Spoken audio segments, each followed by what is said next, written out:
கீதை chapter 2 பதம் 49. தூரேன ஹ்யவரம் கர்ம புத்தியோகாத் தனஞ்சய புத்தௌ சரணமன்விச்ச கிருபணாஹ பலஹேதவஹ.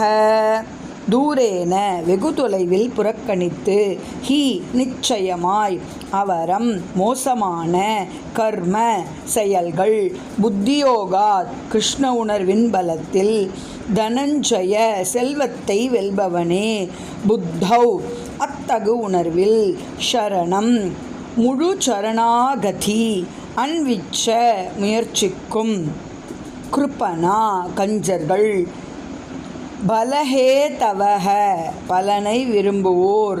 தனஞ்சயா அனைத்து மோசமான செயல்களையும் பக்தி தொண்டின் உதவியினால் தூரமாக வைத்துவிட்டு சரணடைவாயாக. தமது செயல்களின் பலனை அனுபவிக்க விரும்புவர் கஞ்சர்களே ஆவார்கள். சர்வம் கிருஷ்ணார்ப்பணம்.